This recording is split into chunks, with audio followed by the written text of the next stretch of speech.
Ladies and gentlemen, it is 10 o'clock, June 18th, 2026, and I call the meeting to order of the Arizona State Parks Board. Can we have Sarah, would you like to lead us in the Pledge of Allegiance? Thank you. I pledge allegiance to the flag of the United States of America and to the republic for which it stands, one nation, under God, indivisible, with liberty and justice for all. Thank you. And a member roll call. John Sefton. Present. Dale Larson. Here. Robin Sayed. Here virtually. Sarah King. Here. Terry Palmberg. Here. Perfect. We have quorum. Excellent, thank you so much. We'll move right on through the agenda. Item 1, consideration of action to approve the minutes of the April 16th, 2026 board meeting. Do I have a motion? Mr. Chairman, I'll move approval of the minutes of the April 16th meeting. And a second? Second. We have a motion and a second. Second. You can give it to Terry.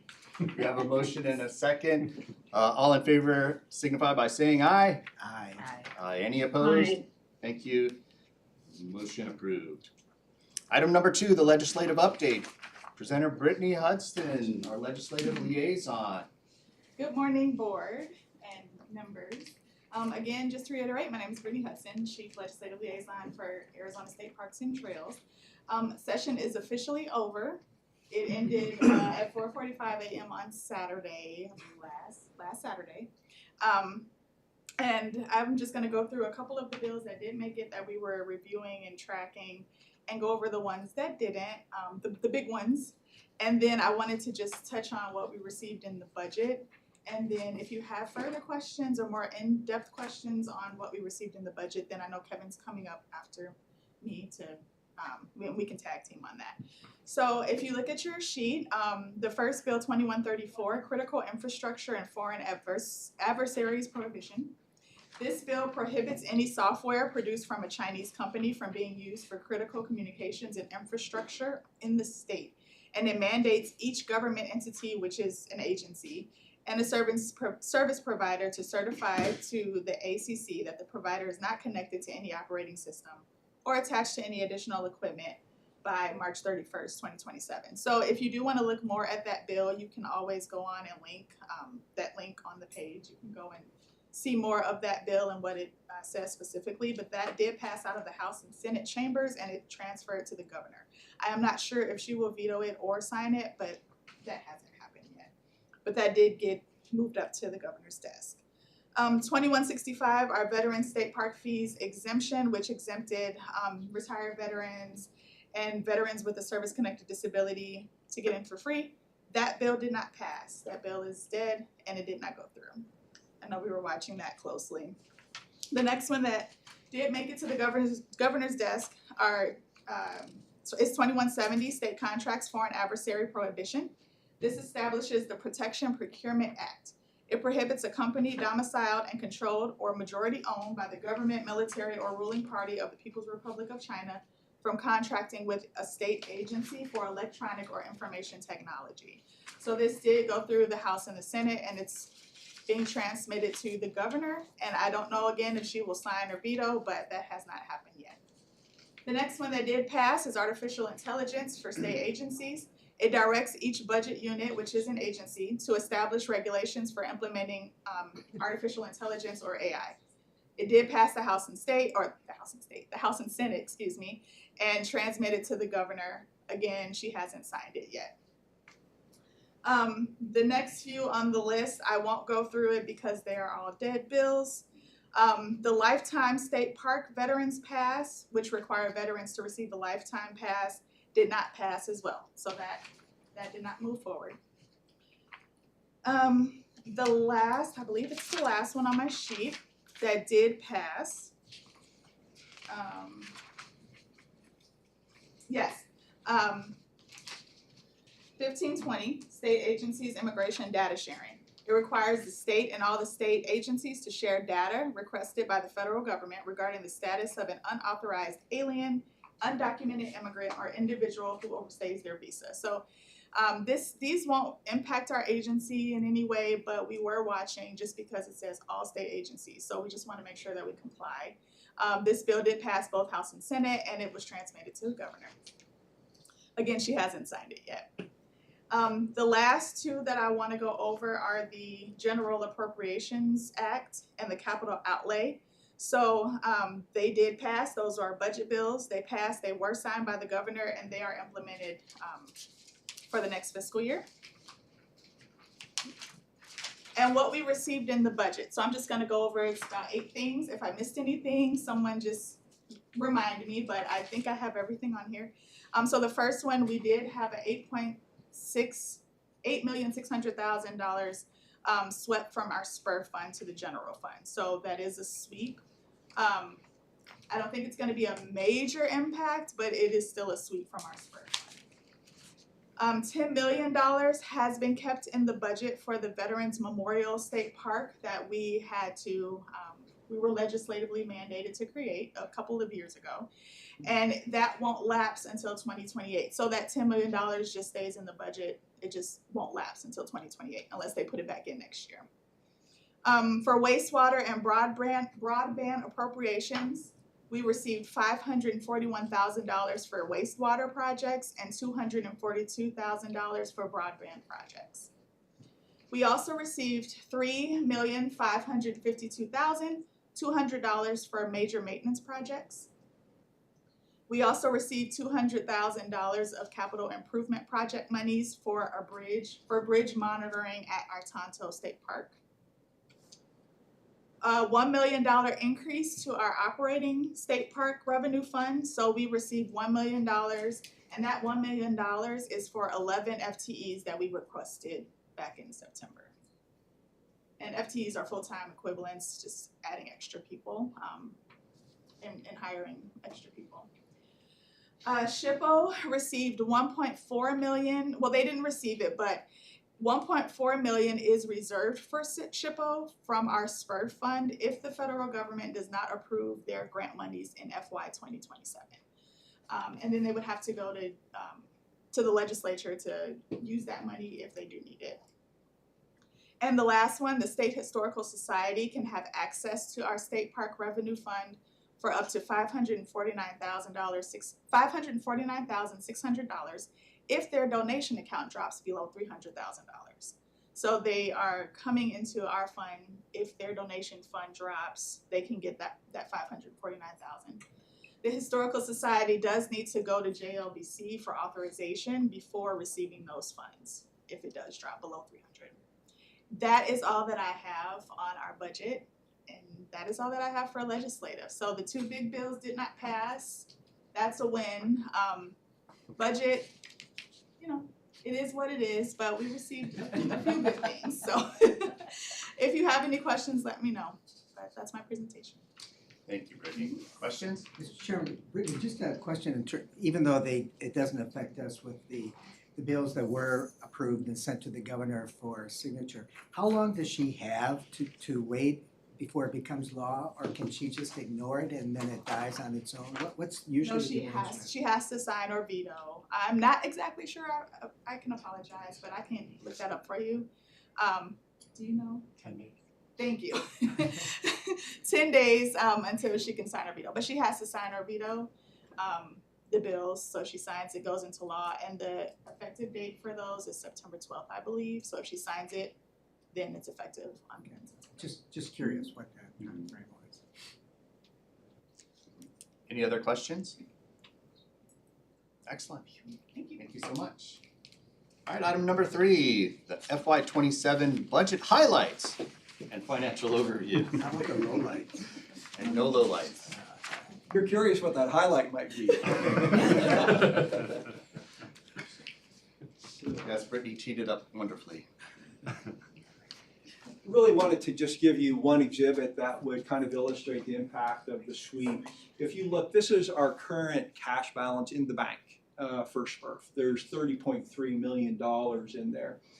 This bottom, all of those different layers of that cake there are commitments that we have to the fund. The bottom one, the $5.6 million, is our capital commitment on a cash flow basis. That is prorated. So depending on the project, that 5.6 million represents somewhere between a third to a quarter of that project. So the projects in total are much more than that, but on a cash flow basis, that's what our commitment is like. The slight blue sliver there of 2.5 million, that's our last month of operating budget that we'll spend in the month of June here to consume the SPRF operating budget. So the big items on there, again, as Brittany pointed out, the $10 million for the Veterans Memorial, which has been, we have engaged a consultant, been working on for the last year or so now, is going forward. It was going to lapse on June 30th. It's now been reinstated for another 2 years. And then, of course, the sweep at 8.6 million. So these two items here, the yellow and that rust orange there, they represent over 60% of our cash balance in the budget right now. So it is a big impact. We have just about $3.5 million left in uncommitted.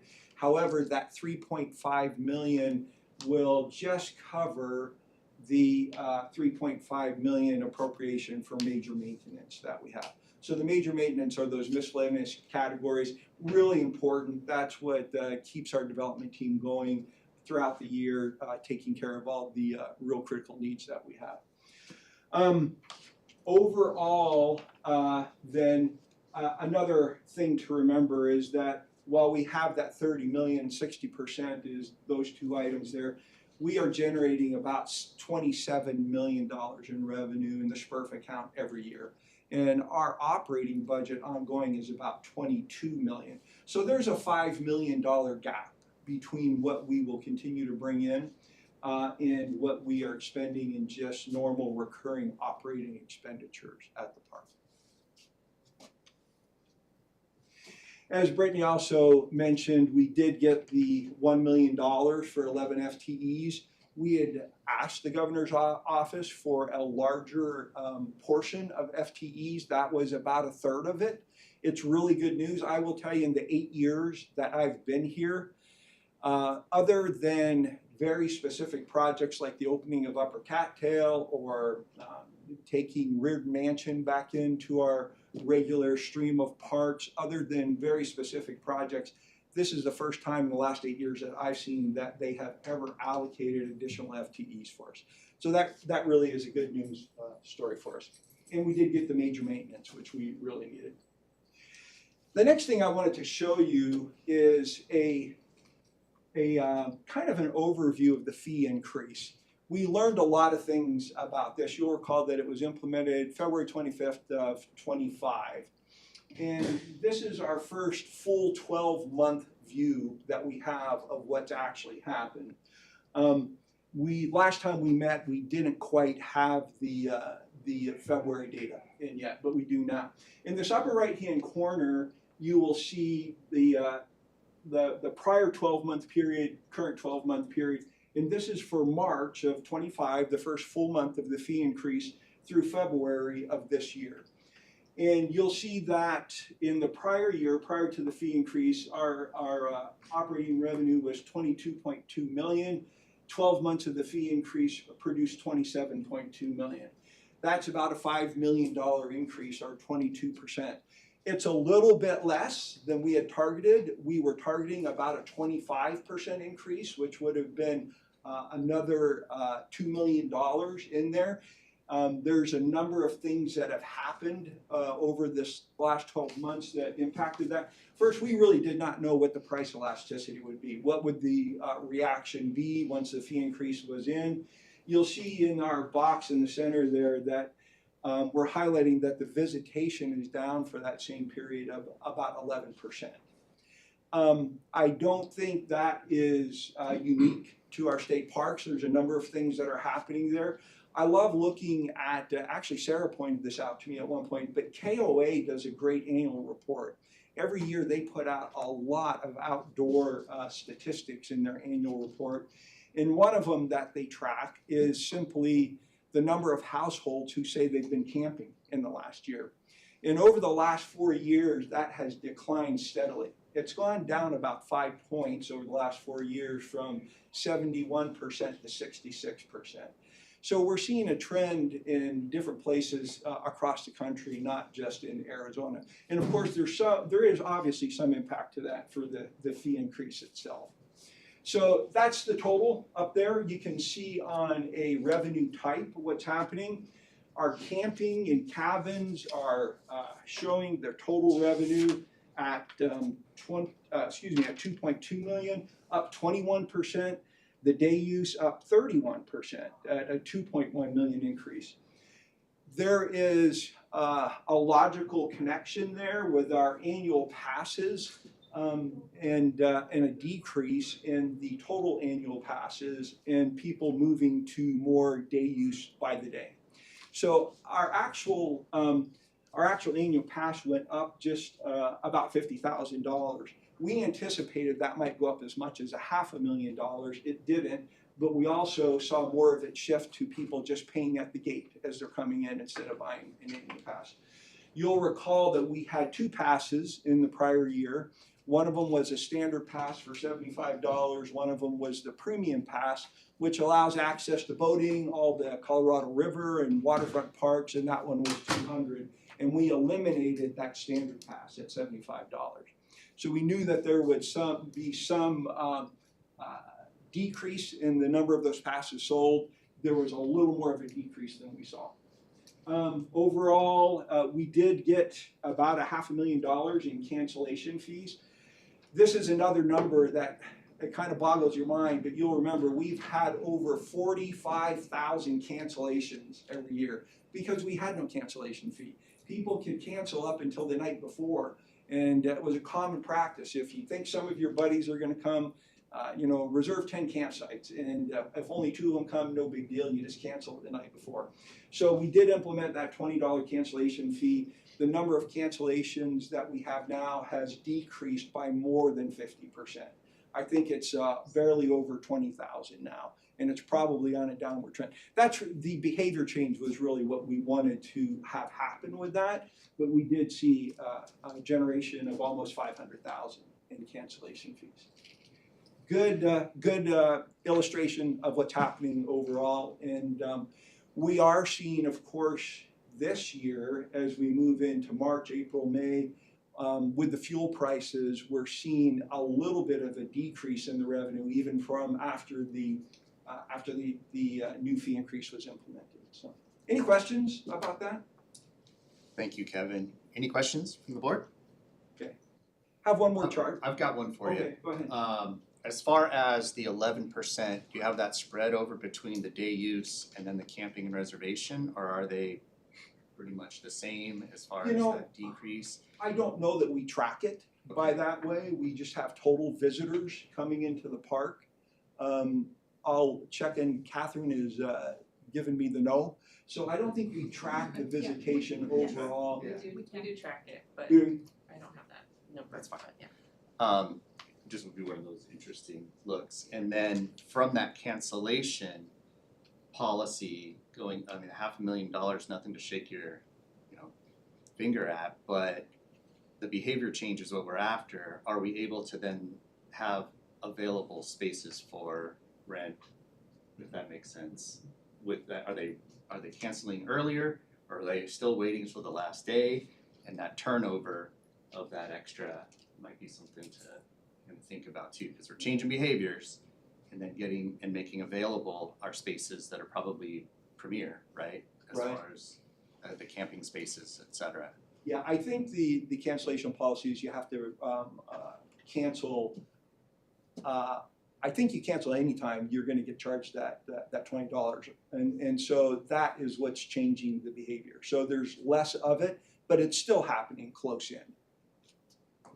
There's not an escalated cancellation charge if you wait, for example, for 48 hours before versus 4 weeks before. It's the same cancellation charge either way. And then tracking the vacant spots, so the paid for but vacant, like that would be another interesting, when we talk about visitation and the real reason we exist and making the Good human point, experience out there, are people just paying because our rates are still relatively very affordable? Are we paying for vacant spots and not having that human experience out there? Good question. I'll look at that. That's one that I haven't looked at yet. Chairman. One second, Kevin. Kevin, on the sweep, the Yes. 8.6 million, remind us, what was the sweep last year? 0. As Bob pointed out, this is the first time we've had a sweep of the State Park Revenue Fund in the history of it. The State Park Revenue Fund was created back after the 2008 recession, Right. when there was a lot of restructuring done, funds were taken away. But since that time period, it has never been swept before. There's been no fund sweeps, again, since we've been here for the last 8 years. And maybe this is more of a Brittany opinion. Where did the strategy of the sweep come from? Is that from the state legislature? Is that from the governor's office? Just where did that adrenaline that we should cut parks by almost $9 million, or not cut, sweep it away to the general fund? We don't know who, but when the legislative budget came out in May, they had, I think, $200 million in sweeps proposed. I think they had the OHV fund, they had, SPRF was a part of that, as well as a whole bunch of other funds. So it was really sort of this negotiated budget down. But it was really with tax conformity is what really set the budget off. It was to mirror the tax reform at the federal level to the state, and that left a gap. And so this isn't near as bad as what I think what the legislature had proposed, but still it's a, it was negotiated, I think, for weeks and weeks. When they finally got together with the governor's office and negotiated it out. So As a follow-up to that, first of all, it's terrible, regardless of how much the fact that there is a cut. Is there some way that a projected impact of what that sweep will mean to the agency that can kind of go on the record, that we could, in effect, as a board, be able to review and just say, yes, this is what's going to happen because of that, so that they understand this is a reality thing? It's not just a mathematical adjustment that is going to really hurt it. I assume you have some idea what that impact is going to do this coming year, right? well, I think what Kevin pretty much showed you is our budget request is going to be slim to zero additional capital. Clearly, we're kind of looking, we're not saying structural deficit yet, but because there's a lot of costs that come in as well that other bills the legislature likes to pass. And as you know, we're part of state government, costs go up. Examples like Department of Administration may charge more to manage like fleet or something, and so we end up eating those costs. And so it's really going to result in almost nothing additional request other than mandatory costs. David will be up later to talk a little bit about those in the IT world, particularly with Homeland Security kind of issues. So yeah, it's going to, we did, there were inquiries about what the impact to SPRF would be, and it's, and we relayed those, but, it is what it is. It came out. Like Kevin said, we did get some good out of it too. No, But I understand that. it's just gonna stall, I think, a lot of the priorities that the board had put together, what the agency had put together, and what the governor's office had for priorities for us. And next year is going to be just as rough or rougher than this year, this budget year. So we're just gonna keep plowing ahead and doing the best that we can and trying to keep that revenue up. The double hit here is what Kevin mentioned with the decrease in visitation. Right. Now that's a double whammy. So we're going to be watching that very carefully. I think we're probably going to bring forward the most conservative budget this next fiscal year than we ever have, just because of those unknowns. Depending on what gas prices do and the economy does and all those other things that we have to watch. So It's just kind of an anomaly to me, because later on you're going to report on the tremendous economic impact that the parks have for the state of Arizona, and yet that impact is neutralized, from my humble view, just on the basis that the budget's taken away. So just sort of taking the medicine for the state away from it. And I guess as a board, if we can be in a position to be able to comment on that and create that storyline of what this is doing overall, that's something that I think, Mr. Chairman, we should since we have new legislative authority on the financial side of it, at least we can have a little bit more of the PR side of what this all is really going to mean. One of the really difficult immediate impacts is that, as I had highlighted on that chart, is that we will have no new capital projects.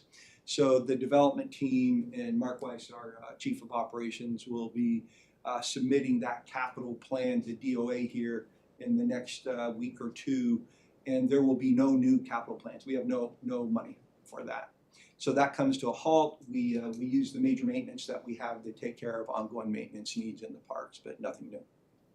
And what was the increase on the major maintenance again? 3.5 million, and that's kind of formula driven based on the properties we have. They use that formula for all the agencies, and we've been at that level or close to it for the last several years now.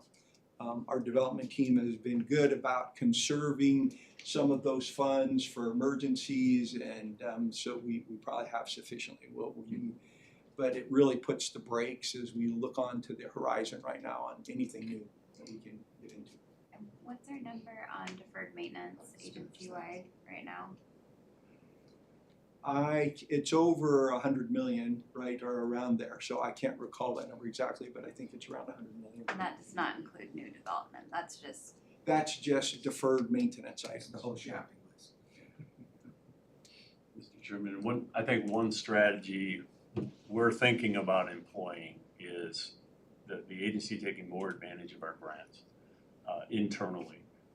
Because I know for the board, this is great for communities and rural and all of that. And I think if you get down to a wastewater system failing or something along those lines, that we're going to kind of look at that and be conservative as we can. But as you know, we've been very, very conservative about taking advantage of Land and Water Conservation Fund, State Lake Improvement Fund, those kinds of things. But I think we're going to have to look internally about what is catastrophic and what can be delayed.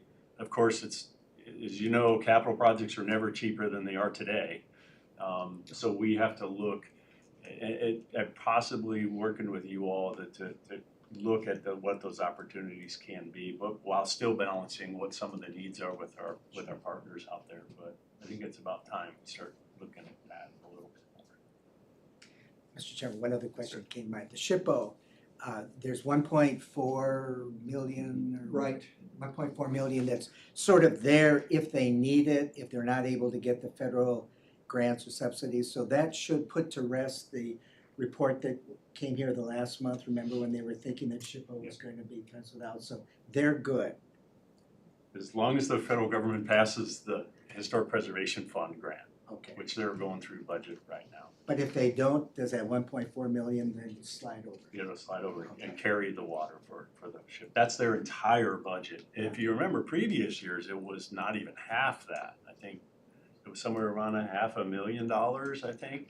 Mm-hmm. And so that was what caused the hubbub about programs will go away. So yeah, you're right, good point. Yeah, and that HPF fund, that Historical Preservation Fund grant has worked up close to $1 million, but they are actually spending 1.4 million. We're already subsidizing SHPO by about 400,000 each year. Yeah. It doesn't cover everything that they get. With respects to because that initial graph that you showed there, the 10 million for the veterans memorial assignment, and it's, I guess, the philosophy behind why us or why parks.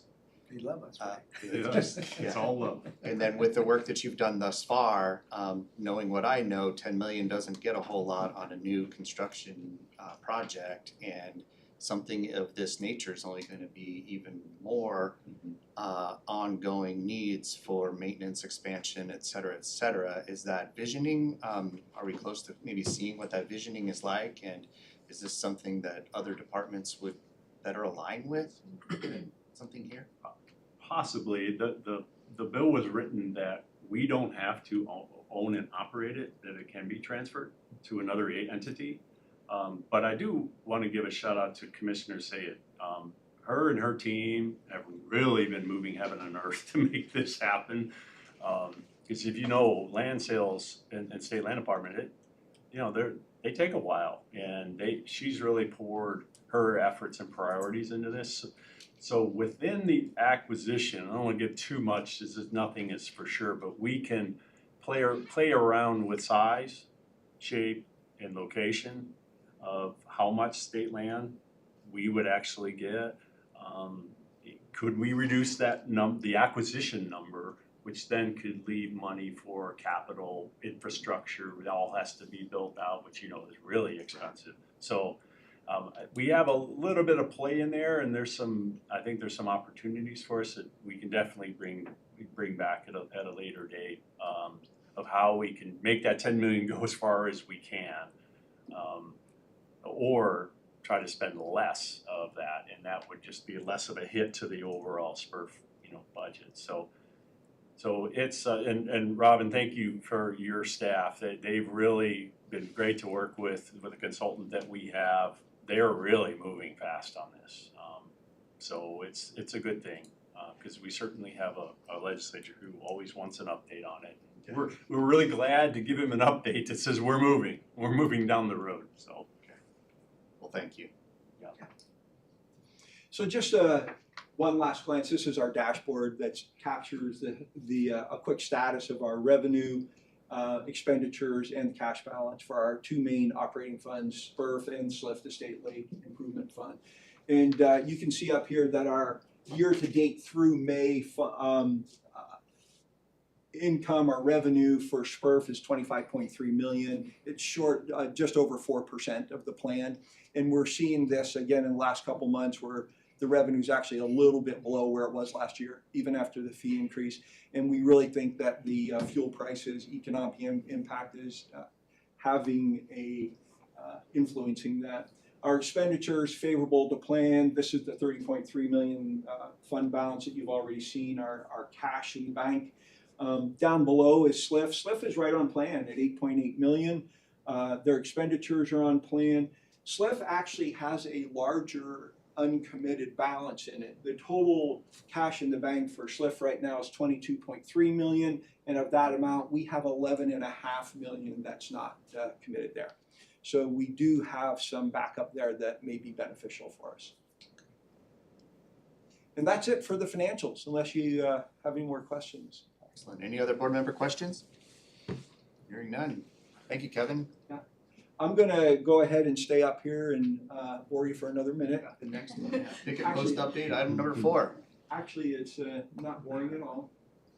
So we have Director Gray here with us from Boyce Thompson Arboretum today, as we help us address this issue that we are going to present to you.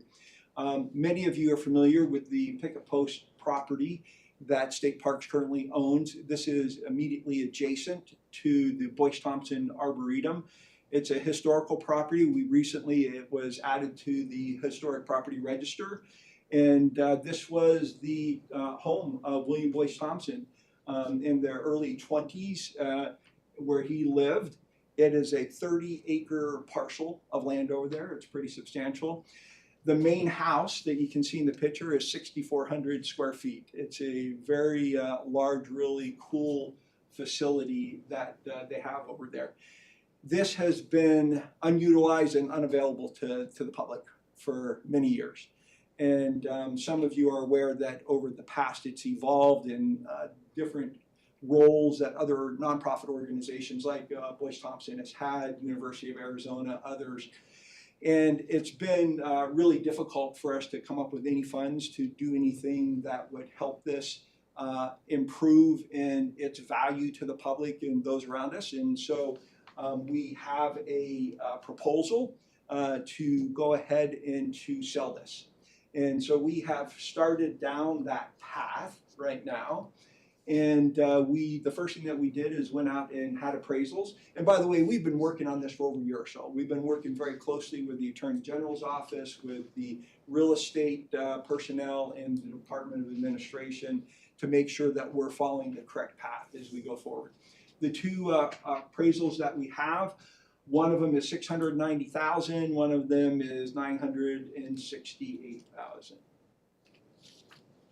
kind of a timeline, we really at this point in 26 have gotten to the point where the appraisals came in. We went back and had those reevaluated because there was some hazardous waste remediation that needed to be addressed. So those appraisals now include the perspective of what has to happen with the hazardous waste. As we go into late 26, there's a number of other actions that have to be taken legislatively and public notifications, and we've kind of listed that on the next chart. The current target is to close on a sale in January, early next year. So some of the specific items that have to happen, the National Register listing was not a requirement, but we did that, that's complete. We have the property appraisals in, complete. There is statutorily a consultation that is required with the Arizona Historical Society. That's not started yet. There is a surplus property declaration that will work with DOA. We have started that. We know what's required there. That's really just an administrative action that has to happen. Later, after those things have been completed, JCCR, our Joint Committee on Capital Review, has to go through and approve this. That hasn't started yet. After that, there will be a public notification that will take place, both on the web and in a local newspaper in the Superior area there, which we have yet to do. And then as we move into the closing, there will be a quick claim deed put in place. So any questions about Pick-a-Post? Kevin, maybe if I can, just before you open Yeah, up sure. to questions, and this has been a conversation with Boyce Thompson Arboretum as well. So this is a sale that what we're considering and asking for approval on is a direct sale to Boyce Thompson Arboretum. Given our shared, history and the history of Boyce Thompson himself, and that how that relates to their mission, which I think Kim will speak to previously. As opposed to a public auction. Correct, yes, this is not a, no, correct. So we're following, I'm working with a lot of legal minds to make sure that how this is done, that it follows the correct legal procedure in order to do that. To be clear, we cannot gift a land to the nonprofit or to the city. So this is the required process. We have to sell it at least for the minimum appraised cost. And so that's the process that we've been working on over the last few years. Learned a lot along the way.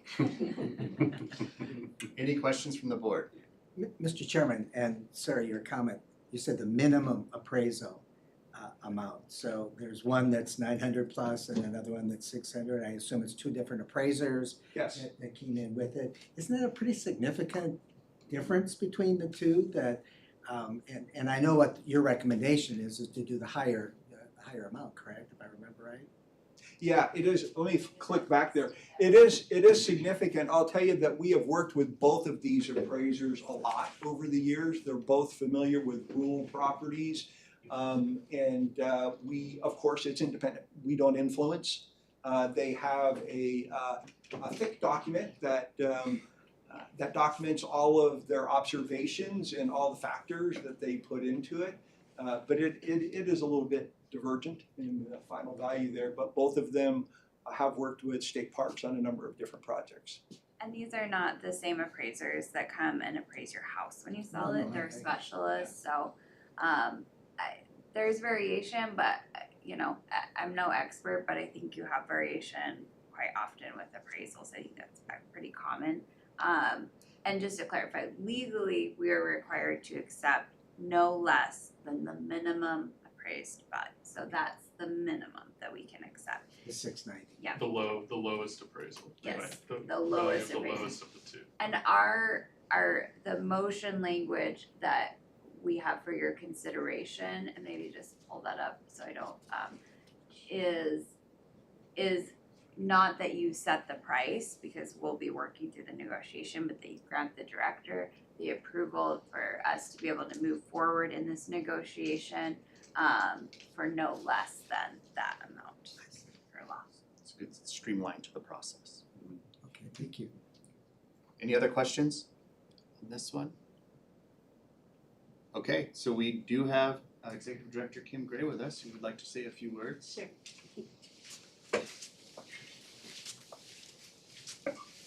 Well, I want to start by saying thank you. I am the Executive Director of the Boyce Thompson Arboretum, and I want to thank Sarah and her team for the incredible partnership. We have a great relationship, and we have learned a lot in the past 2 years. It's been amazing. I never knew so much about land acquisition in the state of Arizona. The Boyce Thompson Arboretum is really committed to acquiring the Picket Post property. It's historical for us. It's important to us. Our founder, when he arrived in Superior, the first thing he did was build the mansion on the hill, and then that location was the inspiration for the Arboretum because he could look out across the canyons. So it's just historically significant to us. Our plans for the property are to historically restore it. It'll cost us probably between 20 and 30 million, so it's not insignificant. And also to open it to the public for tours, because people they ask us every day. They can see the property from our Arboretum as you hike along the trails. Many of you have been there, you can see it clearly. And so there's a high interest in it. People have been to the property in the past and they want to see it again. We also intend on the 30 acres to do some restoration, but also use some of that disturbed ranch land to go back to our mission of research of native plants and arid plants and do some research out there that we've always historically done. So getting back to our mission with the property as well as our founder intended. So the property is important to us, and so we again appreciate this partnership and the potential opportunity to purchase it. We are prepared to purchase it either with a loan or with cash from our investment account, whatever it takes. So our board has already approved that to move forward. So they are all in support of this. We did that, a week and a half ago? So, and we are prepared to move as partners through this entire process with the legislative branch as well. So just want to again say thank you and any questions. Members of the board, any questions? Yeah, Mr. Chairman, I'm remembering 2 years ago, we got the nice letter from the mayor, Superior, right? Yeah. And I assume they are all completely in support from. Yeah, we are incredibly good friends and partners with the town of Superior. The mayor serves on our board. We've worked lockstep on everything. One of the other dreams with the Picket Post property, our mayor has a big vision around outdoor recreation in the area. And so also the Picket Post property fits into that recreation vision of hers. We thought about even doing maybe some glamping or something out there as well, but that whole vision is in concert with the town. We are involved in all the visioning exercises and all of that. We are incredible friends and partners, so. Great, thank you. I just remember how excited he was at that time. Yeah. Mhm. Excellent. Thank you. Any other questions? Thank you very much for being here and for the initiative. So with that, do I have a motion? I move that the board approve the sale of the Picket Post House to Boyce Thompson Arboretum for no less than $690,000, subject to the requirements of ARS 41,511.054 and ARS 37,803. Do I have a second? I will second, Mr. Chairman. We have a motion and a second. Any conversation? You know, just recognizing the budget discussion that we just had, we clearly don't have the 30 million necessary to reinvest in the facility itself. So with that, I will call for a roll call vote, please. Sure. John Sefton, Aye. Dale Larson, Aye. Robin Sayed, Aye. Sarah King, Aye. Terry Palmberg. Aye. The motion passes anonymously. Thank you. And we'll move on to item number 5, the strategic plan 26-27 overview. Cora.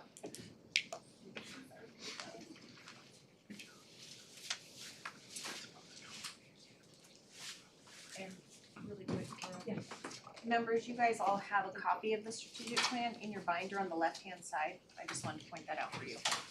Thank you, Pam. Chair Sefton and members of the board. Today I'm just here to give you a brief update on where we're standing with our fiscal year 26 strategic plan and where we're moving forward to for fiscal year 27. But before I begin, I know I've met several of you individually, but I just wanted to officially introduce myself since this is my first time presenting to the board. So my name is Cora Winans and I'm the Human Resources Director for State Parks. I've been with State Parks for just over 6 years now. I oversee all the functions of human resources. That also includes payroll, the volunteer program, training and development, the continuous improvement initiatives, and the family campout program. So just before I begin, just a brief overview of the process of our strategic planning and all the levels and reviews that it goes through. About the beginning of the year, the middle of the fiscal year, our continuous improvement team meets with our division leaders, and we just kind of review the outcomes and the objectives of what we have set and where we plan to move forward for the next fiscal year. After we kind of develop and outline where we want to move forward, we draft our template to have OSPB review, and then we have several touch point meetings in the middle of that and just prepare for our final draft through the springtime. And that includes our strategic planning team here with our agency, and then the governor's office OSPB team.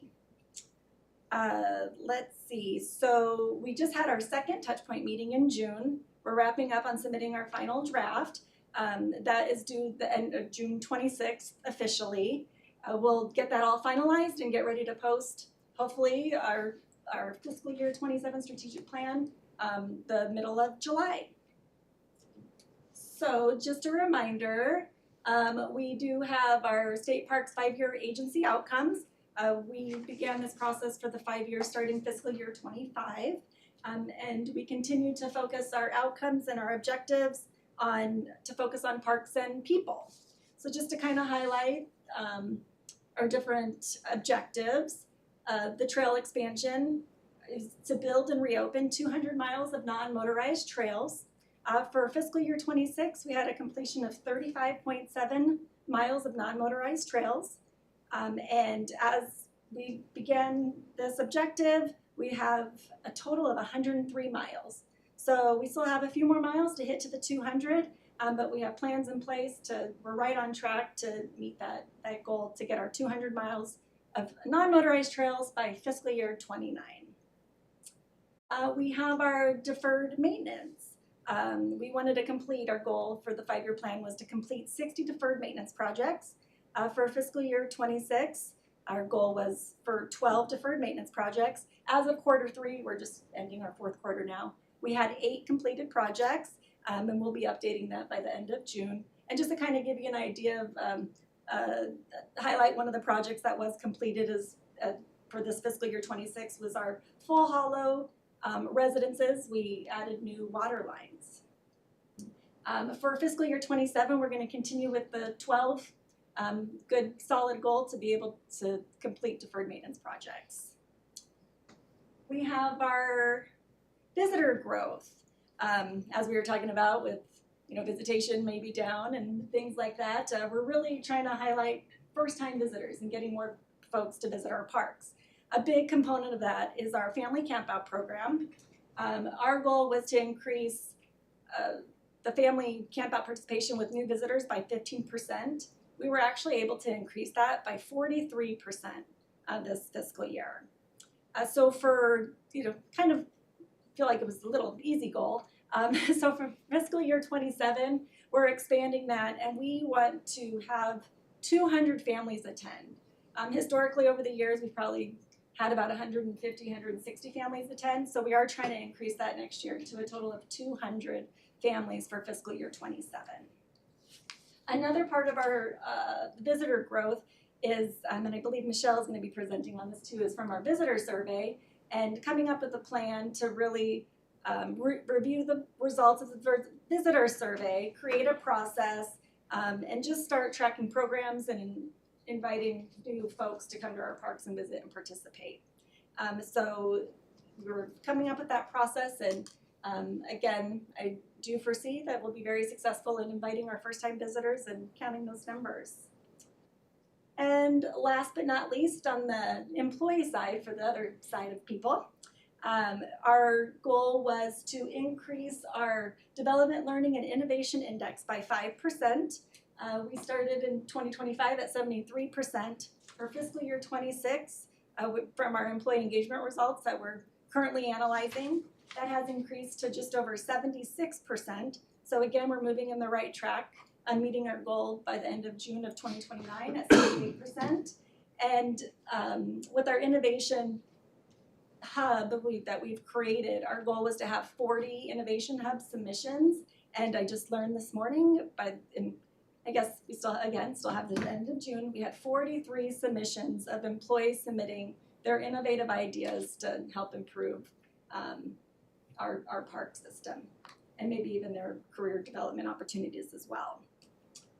So with that being said, I appreciate you listening to me and letting me take the opportunity to kind of highlight all the good things that we're doing here in state parks.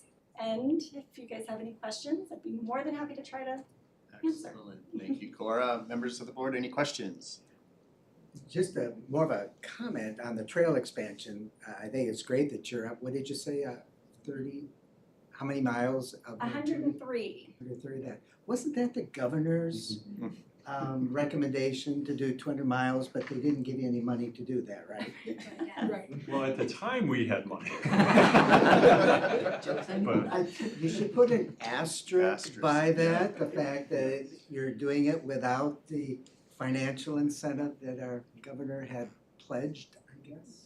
I think there is a brief statement in the document that you have about not being able to receive the funds, and it is a governor initiative. But thankfully, our Grants and Trails team, they're getting creative and have some great partnerships, and they feel that they're gonna be able to meet this big goal, so. And I think to Bob's earlier comment about taking the grant funds that are made available, that to me would be one priority for us as far as an agency taking advantage of that, so just curious about that. Well, Cora, I really like the emphasis on the first time visitors. Interested, do you have a reflection or a survey on those first time users? Are there good takeaways from those experiences from them, and are we tracking that? I mean, of course, from our family camp out aspect, we have surveys for them, and we're always receiving lots of emails about the camping experience. I know with this last survey, that's the data that Michelle has, and I think we really focused on that question and to get that feedback. So I don't know if you were gonna have anything to add, Michelle, or during your presentation? Yeah, the visitor survey, so we do, I'm gonna ruin my whole presentation. And we will put that on pause. Good, I think are you going after me? No, after you. We'll dive into that for sure. Thank you very much. Any other Thank you. questions? Good job, thank you. All right, appreciate it. Thank you. Alright, so strategic plan underway. Number 6, IT updates. Mr. Gilbert. Thank you. Here's on. Mr. Chairman, members of the board, I'd like to introduce myself. I am David Gilbert, your Assistant Director and Chief Information Officer. And I'm told this is the first time a CIO has presented to the board, so I'm honored. So I have a few things to talk about today, most of which I consider mandatory fun for state government. The first of which will be cybersecurity. Our compliance strategy aligns with the Arizona Department of Homeland Security, which requires all state resources to be safe and secure for our employees to prevent those bad actors from hurting us as we do our jobs. So with that in mind, my goal was to significantly enhance our cybersecurity posture. I don't have a slide to go with this, but I'll let you know that when I joined, we were at 61% compliance. The target compliance is 85%, and I'm glad to report today we're at 76%. And that will be updated again today by close of business. I'm expecting that to be closer to 80.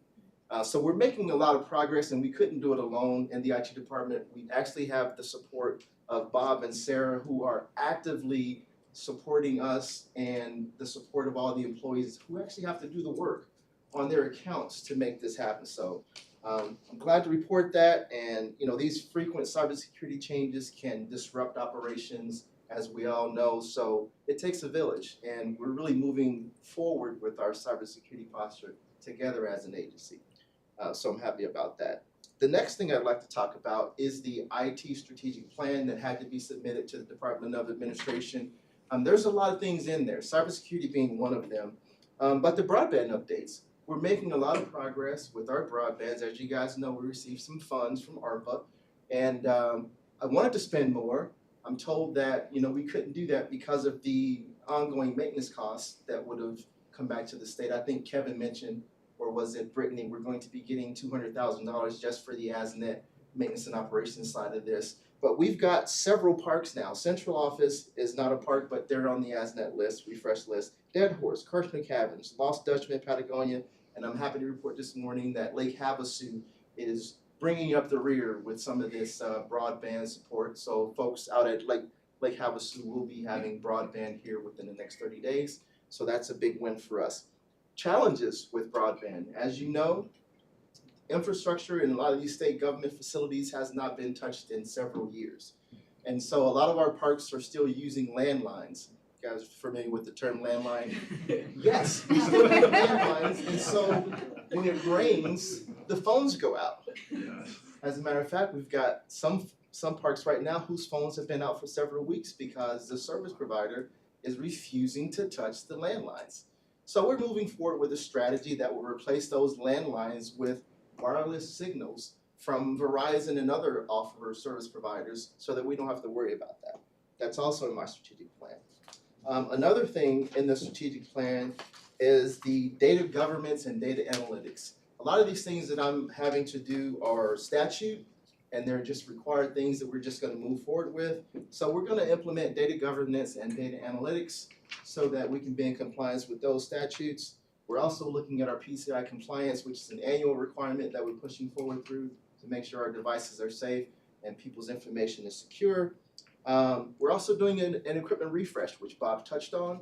I'm working with Kevin right now to figure out how much that's going to be, but a lot of our equipment is end of life, and so it becomes a security risk to keep those operating systems online. So we're moving forward with whatever funds that we can put together, rub a couple of wooden nickels together if we have to, but we're going to try to make this happen over the next couple of years. And the last thing I want to talk about is the IT roadmap, which I've developed in a calendar year format, and it's really nothing that should be presented, but as you know, we're working through an RFP, and that's probably all I can say about that. But we're hoping to actually award the RFP here very shortly, and we're on track for that right now. The other things is our IT staffing. Kevin, Bob, and Sarah, they really supported me when hiring quality IT staff to help accomplish some of these things. So we're fully staffed now. Happy to report that. Optimizations, we're trying to look under every rock and every rug to save as much money as possible. There is the ACE initiative that we're going to try to show some of those savings back to the legislatures and the governor's office to show that we are making a difference here at State Parks and Trails. And so we're just trying to do things that align with the strategic plan and the mission. And some of these things are just, like I said, they're statutorily required and we're just checking the boxes. But with that, I'll conclude and I'd like to offer if there's any questions I can answer for you. Mr. Chair, if I may, I just want to point out, one, David started like the week of Christmas. So it has been a very intensive 6 months. We're so grateful to have him on our team. I also want to mention, just for context, that this year we have updates in the board meeting agendas on various divisions.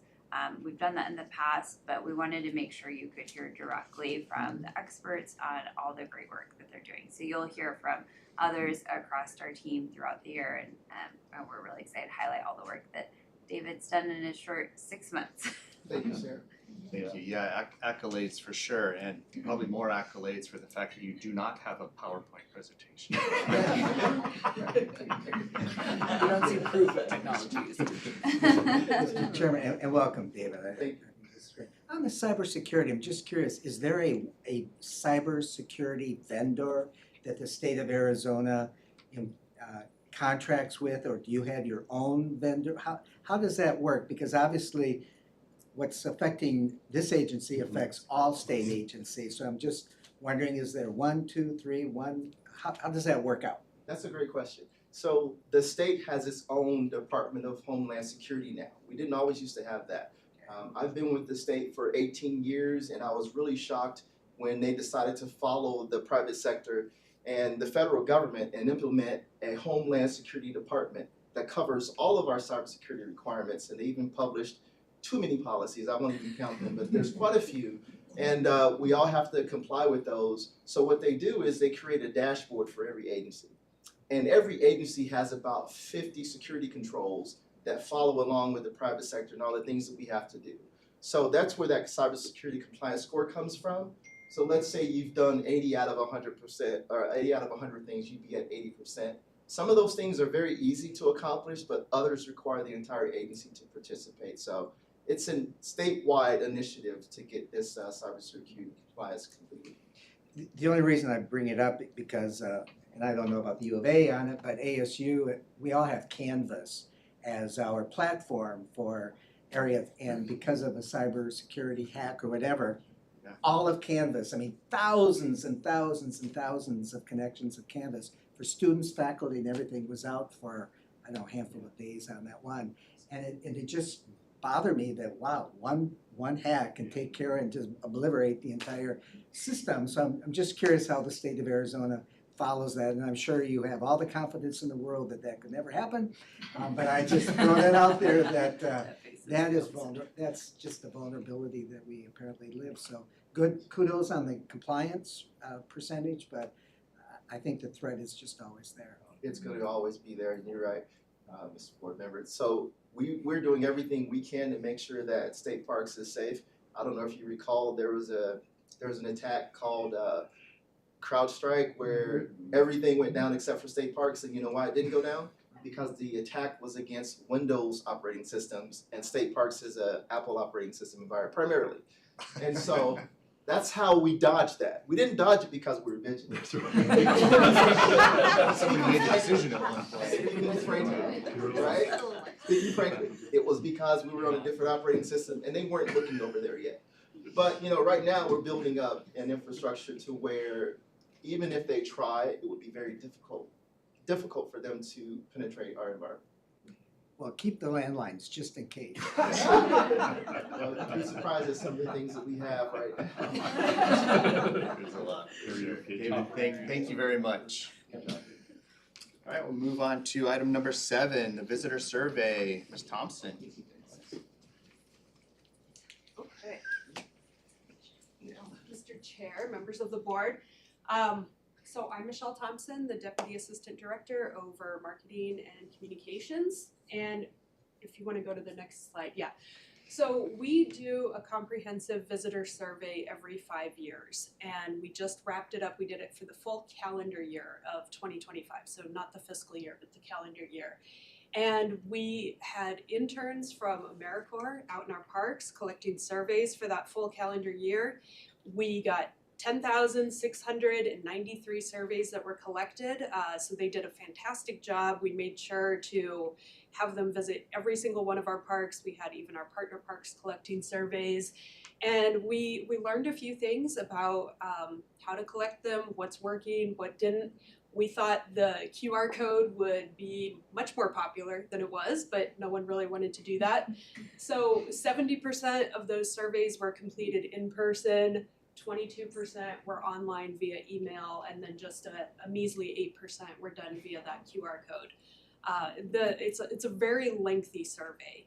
We continue in off years to have a visitor survey that goes out via email to everyone who camps in our parks, and then we also have QR codes in our day use parks so that people can still voluntarily offer feedback in those 4 years beyond the survey that we do. But this one is several pages long, gets into all the demographics, asks a lot of really in-depth questions. So those surveyors were approaching people with not a small favor. They were really coming to them and saying, do you have many minutes to spend with me going through this survey? And so meeting our target and getting all of those surveys was a really big feat, and we're really happy with that. And I suppose I can use, oh, you did it for me. Okay, so I have a few highlights. You have the full visitor survey there, and you can look through it.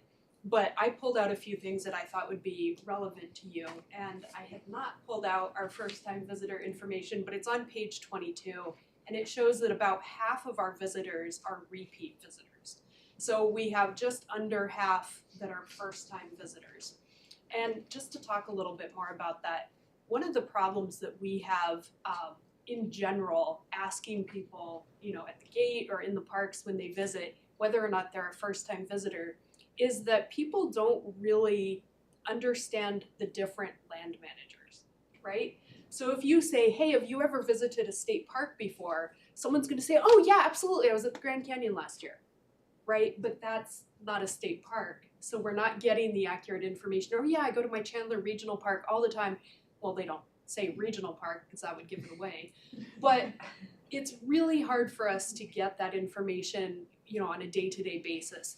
This survey, when we did it, we listed all of our state parks. Have you ever been to any of these parks? And that way they were really giving us valid information. If they had not been to any of the parks listed, they were a first-time visitor. But demographics were really important to us. So you can see here that we are getting about 59% were Arizona residents. Just 3% are international visitors, and of those, Canadians were the most frequent visitors to our parks. 34% out-of-state visitors. We are expecting to see that hit us with the gas prices, and you know, we've also had some slowdown on the international visitors as well recently. Lower chart kind of shows the education level of our visitors, and bachelor's degree is our biggest percentage there. So we are getting pretty highly educated people coming into our parks.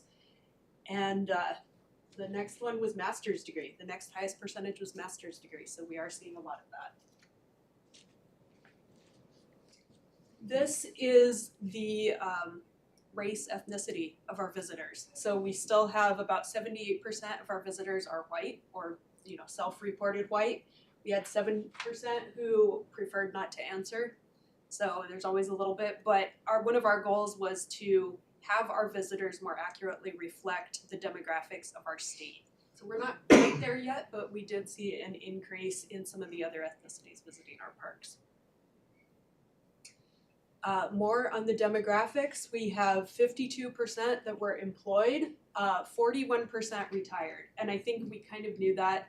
We know that we get a lot of retirees coming in and camping in our parks, visiting. But that one was not exciting new information, but just an ongoing affirmation of what we kind of already knew. And then the income. You know, from 50,000 to 129,000, that's really the range. So we're having highly educated, a little bit more affluent visitors in our parks.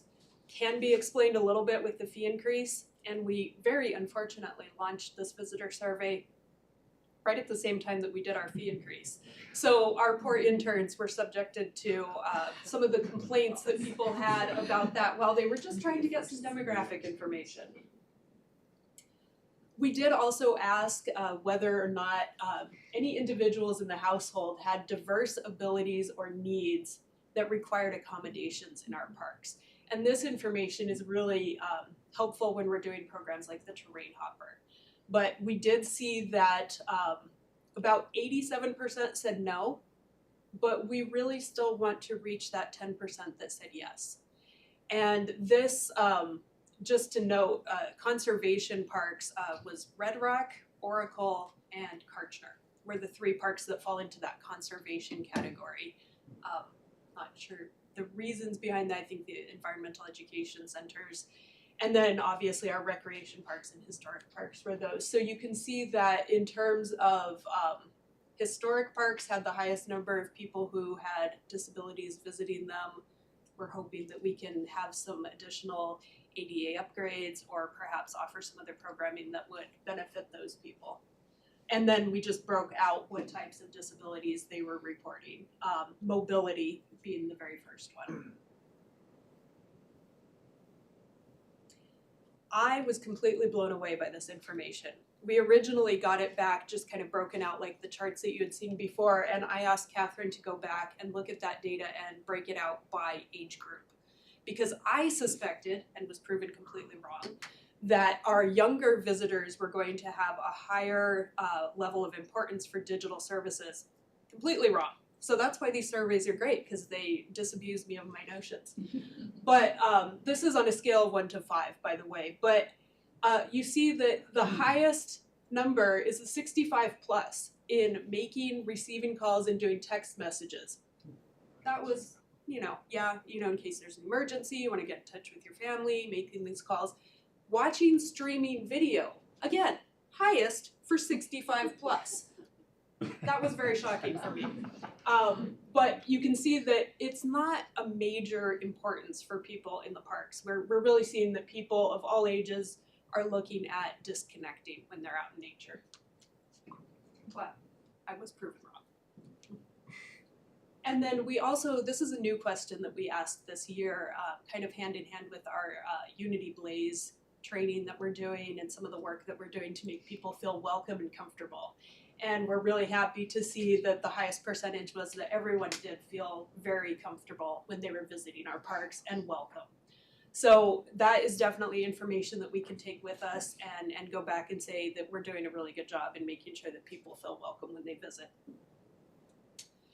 This is a question kind of hand in hand with some of the proposed methods of bringing in a sustainable revenue stream to our parks.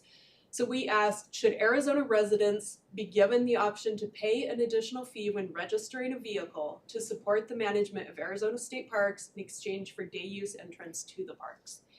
And we had kind of mixed results here. Strongly agree was at 32%.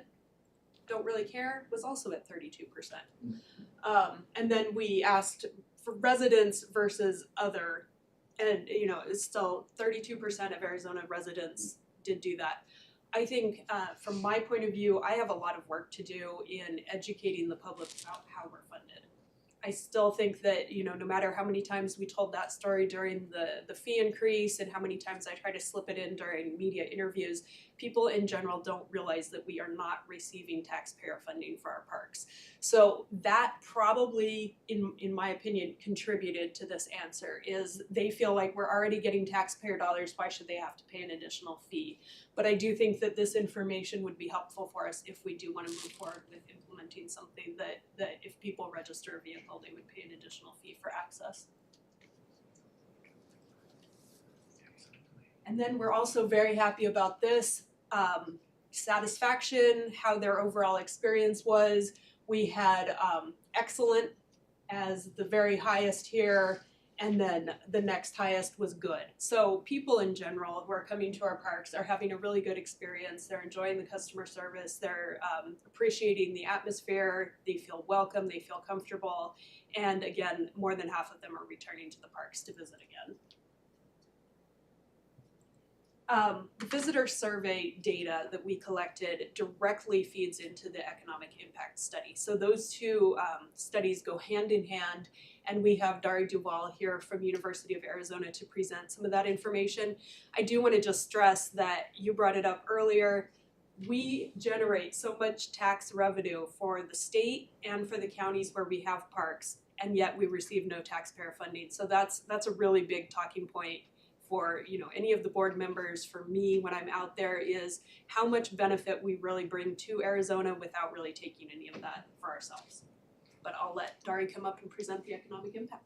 Excellent, thank you, Michelle. I guess if you have any questions. Any questions for Michelle? Just first of all, thank you for this. This is so comprehensive and so thorough, it really is. And I'm glad you attached the survey on the end just to be able to do it. You mentioned that they received some rather adverse reaction because of the pass increase and all the other. Was that somehow incorporated into the survey results, that people were dissatisfied with the fee? Because I didn't specifically see that question. Well, we did not provide you with the 200 pages of comments. Okay. But we did get all of those comments. Catherine is working on, she'll split those out and provide them to park managers per park so that no one park manager has to go through all of them. They can read what's relevant for their specific park. But yeah, we had an additional spot for people to just provide comments, and we had 200 pages of those. And Mr. Chairman and Bob and everyone, putting on my old land manager hat on this thing, I think that information would be very valuable as time moves on. Was the shock of that increase something that was affecting this year? And Kevin talked about the percentage decrease. Does that tend to kind of work its way out and then finally start to work out, because the fee increase was part of a range, if I remember right, and you had the administrative authority to be able to do that. And in the same way, you'd have the administrative authority to reduce it if that was. So I think getting those anecdotal comments and putting that into perspective might be a good evaluation instrument next year at this time, just to see if things evened out or not. Yeah, and Mr. Vice Chair, we saw, Dawn Collins has been here for, 20 years, I think now. And so when we were implementing our fee increase last year, she had comments from the last time we had done it in 2012, 2011. Exact same comments. You're pricing everyone out. No one's gonna come here anymore. This is way too expensive. And so I think, yes, it's that initial shock. People have a reaction to it, and then it kind of dies down and they get used to the cost and they start saying, oh, okay, I guess I can afford it. I'm gonna come back, or I'll get that pass after all. And then, the next time we do it, there'll be shock and outrage all over again. Indeed. Any other questions? Excellent. Thank you so much, Michelle. All right, item number 8, the 2025 Economic Impact Study presentation. Dara Duval from the University of Arizona. Yes, thank you so much. My name is Dara Duval. I'm an extension economist at the U of A and here to present on the results of these studies. First, I wanted to start by thanking the staff of Arizona State Parks and Trails, in particular Catherine Schinzel and Dawn Collins. It's truly a pleasure to work with them, so we're very lucky to get that opportunity. Very briefly about the study, we know for a fact that state parks are an important driver of the outdoor recreation economy. This is particularly important for the state's rural areas where that's part of their economic base. So the goal here is twofold. We want to look at a statewide estimate of the economic activity that's attributable to visitor spending associated with state parks. And when we talk about non-local visitor spending, so we're going to differentiate between all visitor spending and non-local visitor spending. Non-local visitors are people who are not from within the county where a particular park is located. Additionally, for those parks that are kind of close to the county line, we only want people that are from outside of a 50-mile radius. And when we're talking about visitor spending, this is spending that occurs within 50 miles of the park. So that's trying to tease out the difference between people going and doing other things on their trip versus what's truly linked to their visit to the state park. So we're going to look at statewide spending, including spending by all visitors, no matter where they come from.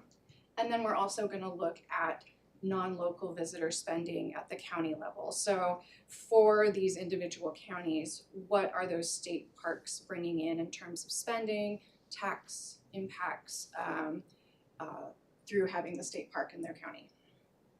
And I will mention, where did we get this information to do this study? It all comes from the visitor survey. So as mentioned, the visitor survey asked a lot of questions, one of which asked the respondents to report on their spending within 50 miles of the state park during their visit. So that's where a lot of this data comes from. Okay, so jumping right into the results, our estimates are that visitors to Arizona State Parks in 2025 had $355 million in spending within 50 miles of the parks that they visited. Of that $355 million, 308 was non-local spending. So again, a lot of this is drawing people into these parks from outside the area, which is a really good thing for rural economies. In addition to estimating that direct visitor spending, we look at the economic multiplier effects. So the idea here is that it's not just what people spend in a particular community. The businesses that supply those visitors with food, lodging, so on and so forth, they also need to purchase inputs to production. They hire and pay their staff, and that has this ripple effect within the local economies. So we estimate those multiplier effects within the state, and when you add that to the direct visitor spending, the total statewide economic contribution of all visitor spending, whether they're local or non-local, is $555 million. That's the sales number. GDP is a subset of sales. in these types of studies, people have a tendency to want to add all the numbers together to get the biggest number possible. We can't do that. GDP is a subset of sales, and so if we convert that to GDP, that would be 273 million in state GDP in 2025. We can also then further convert that into labor income, which is a subset of GDP. So this is people's wages and salaries. That was 151 million in labor income and roughly 3,000 jobs statewide supported. In terms of tax revenue impacts, we estimate that 18 million in state tax revenues was supported, as well as 14 million in county and other local tax revenues. Okay, so a couple things here, and I'm going to get into trends in a couple slides here, but it was interesting to note that on a per visitor basis, non-local spending increased between FY 2020, which was when the last study was done, and this, which was done for calendar year 2025. So on an inflation-adjusted basis, non-local visitor spending per visitor increased 24%. So from 117 to around 145 per person. Now, I will mention there were some major changes between 2020 and 2025. I didn't put up here, but there was that fee increase that certainly had some effects. COVID affected the 2020 numbers. So as we know, there was this huge shift towards outdoor recreation. So we saw a big boost in those parks. Meanwhile, there were closures affecting parks that had any sort of indoor elements. So the historic parks, Kartchner Caverns, for example. Since that time, visitation has sort of returned to more normal levels, particularly as it relates to that breakout between indoor versus outdoor settings.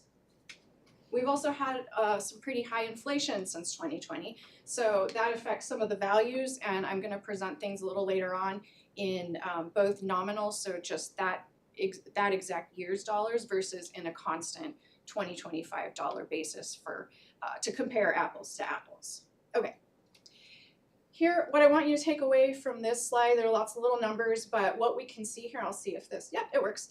There are a couple of state parks that really drive the economic impact statewide, and those are Lake Havasu, a couple of things. This is Slide Rock here, and then Catalina State Park, and then a few others, Dead Horse Ranch, Lost Dutchman, and I think that's Red Rock right there. So anyway, you can see the spending by category, but there are a few of these that are really driving that visitor spending. And it generally correlates with visitation. We also looked at county level impacts. These numbers are very small up here, but you can find them within the first few pages of the report. At the county level, these impacts were relatively stable from the last report. When results are not surprising, that's a good thing. And so again, our top level number, that's that economic contribution, 555 million. For the individual counties, now these county level impacts, we're just looking at what's coming in from outside the county. And that ranged from 2 million in Apache County to 92 million in Mojave County. Of course, that's where Lake Havasu State Park is located. The only two parks that are not included are Maricopa and Greenlee, which don't have any state parks. Again, these numbers depend on the number of parks, the level of visitation, also how big is that county economy and its population. If you don't have a big population, but you have a lot of state parks, like Mojave County, you're gonna have a big economic impact. Okay, now digging into some of the trends here, now we're making comparisons not year over year, but since the last study, and there was a slight decline in visitation between 2020 and 2025. So keep that in mind as we look at some of these results. Again, there was an increase in per visitor non-local spending. Combined with this slight decrease in visitation, what that led to is that we see an increase in the reported nominal value, so that's not adjusted for inflation. When we adjust it for inflation, we see a slight decrease in those numbers. But again, that wasn't surprising to me. So bear with me here. There's a lot going on here, but this is where I'm going to show you the nominal reported values, so these are the top 9 numbers. That was our top line number from the 2020 study, 449 million economic contribution statewide. This is our 2025 number, 555 million. When we adjust that for inflation, we're putting it into 2025 dollars. We still have our 555 million contribution in 2025. When we adjust our 2020 number, 562 million. So a very modest decline when adjusted for inflation. And that's combined with, this 4% decrease in visits over that time. Okay. So very briefly, just to describe how this study was done, again, it relied on visitor responses to that visitor survey. Using the responses to those questions about spending, we developed these average spending patterns for each park and also breaking it out between local versus non-local visitors. Those were applied to visitor counts from state parks. And then to estimate the economic multiplier effects, we use the IMPLAN model, which is standard best practice for regional economic analysis. And that's how we got to our results. So with that, I'm glad to take any questions and feel free to reach out if there's anything that comes up afterwards. All right, thank you. Any questions from the board? Sure. Actually, more of a question to Bob, but I'm sure you might be able to help out. So the Arizona Office of Tourism does their annual report about economic impact.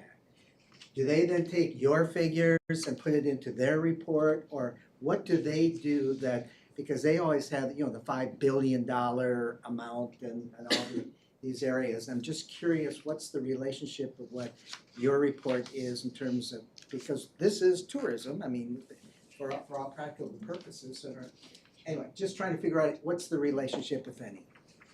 I don't believe, Mr. Vice Chair, they don't have access to this. This isn't something that we've shared with them, so they must use their own model. They do get our visitation numbers. Catherine reports those to them, so they do know how many people are visiting our parks. They have all of that data, and then they must run it through their own model to get that economic impact. The reason I bring this up is, again, the story, right? I mean, here we are, non-tax supported, generating hundreds of millions of dollars in economic impact. Arizona Office of Tourism, and no criticism to them, but then they bring out their big $1 billion report each year to show, how great Arizona's doing, and we're just sort of not even a footnote in that story. And it isn't meant to be a critical thing, but these are valid numbers. IMPLAN is the best practice. You're absolutely right on that. So it meets all the compliances that one should do with spring training baseball and for all the other areas. So I guess my point, Mr. Chairman, would be from a PR point of view, we really do need to take advantage of this information for our own story and not just the story of all of Arizona. Indeed. Well, thank you, Dari, for making the trip up and for the presentation and all of the work associated. Yeah, thanks, Dari. All right, so that concludes our action items. Future agenda items. Any board members have items to explore on the future agenda? Our next meeting is scheduled for September. Up north. Ish. All right, hearing none. Executive Director's report on current events. Thank you, Mr. Chairman.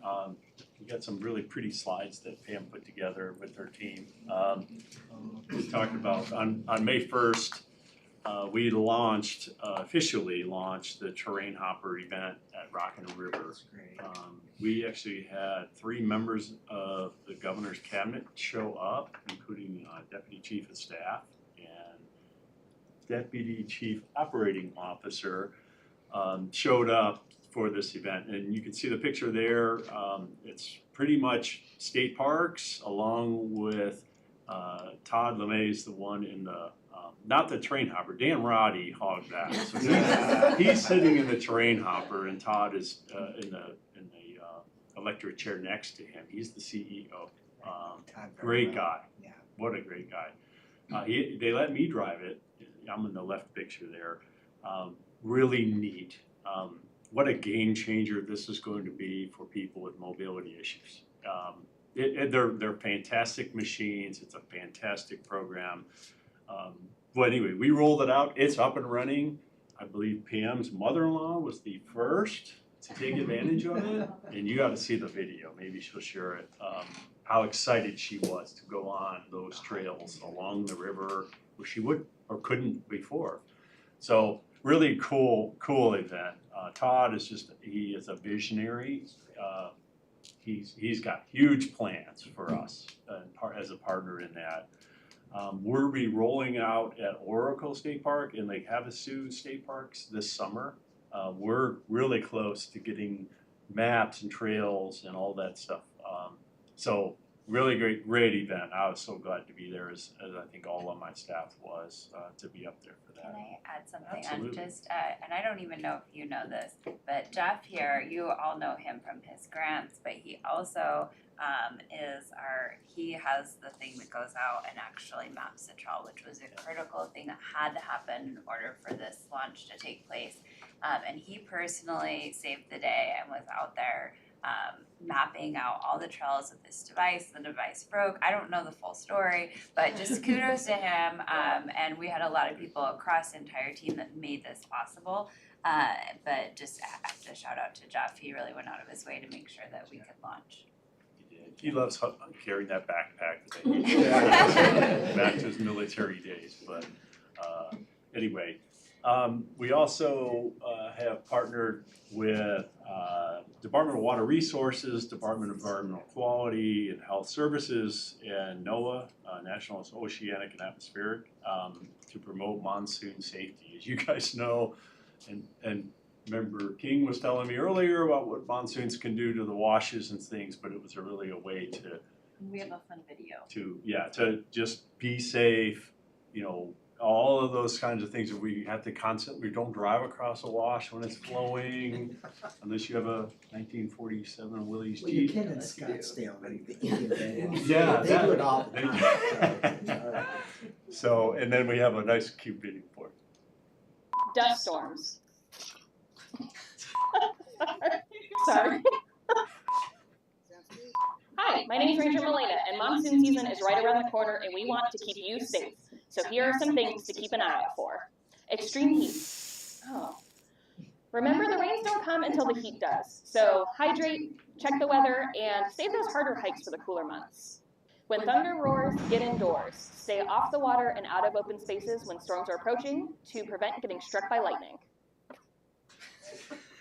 Extreme winds. Storms can bring 80-mile-per-hour winds, so make sure to stake down any tents or pop-ups. Dust storms.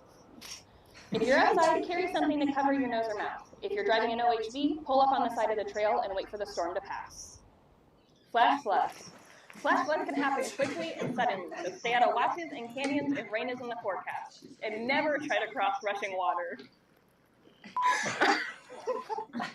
This monsoon season, be safe, watch the forecast, and be flexible in your outdoor plans because Mother Nature always wins. For more information, visit azstateparks.com/monsoon.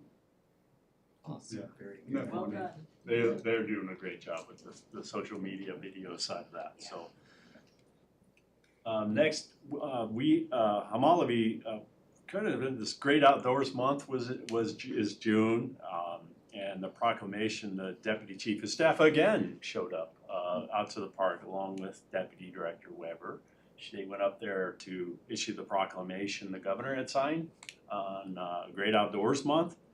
And so Mr. Sandigo drove all the way up there to present that proclamation and to really meet with the staff up at Hamalavi. It's Hamalavi's sort of out, and it's easy to sort of forget these folks, but they really run a great park.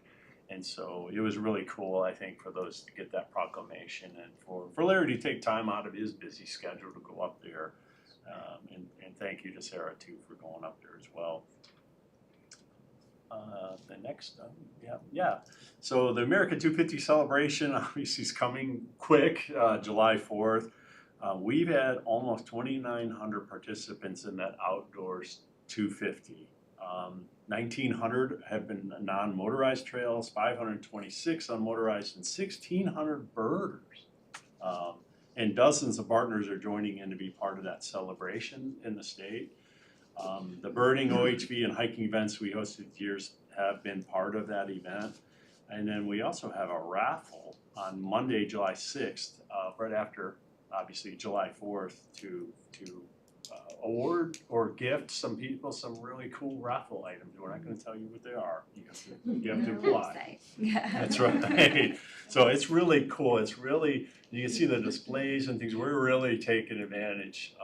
I know we've mentioned this to you guys before, but just taking advantage of 250 outdoors recreation is part of Arizona and this country's heritage. And so we're capitalizing on it. And it's really been successful. So a lot of work by our staff as well.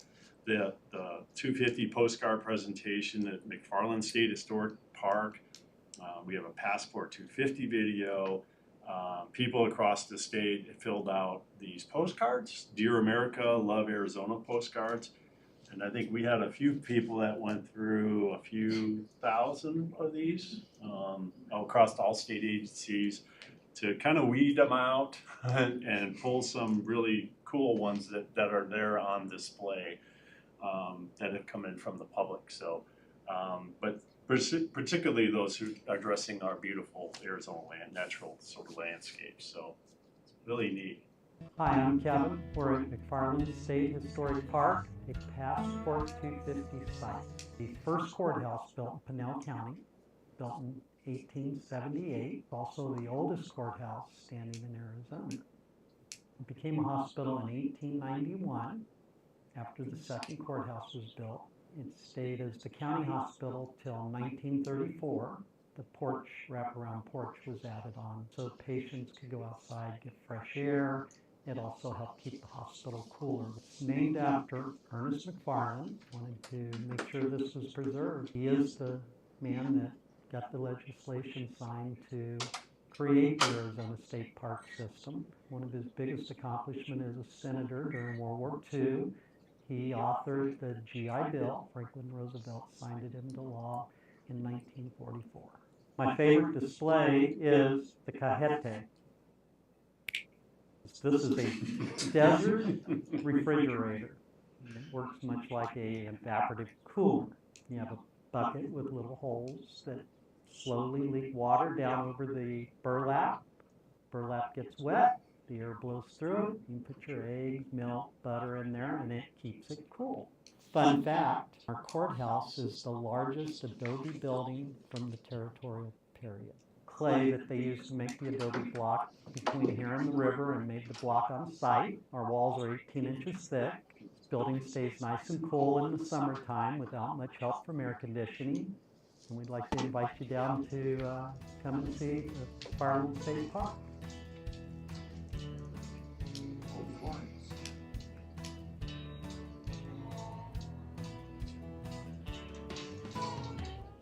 Yeah, pretty neat. So thank you for that.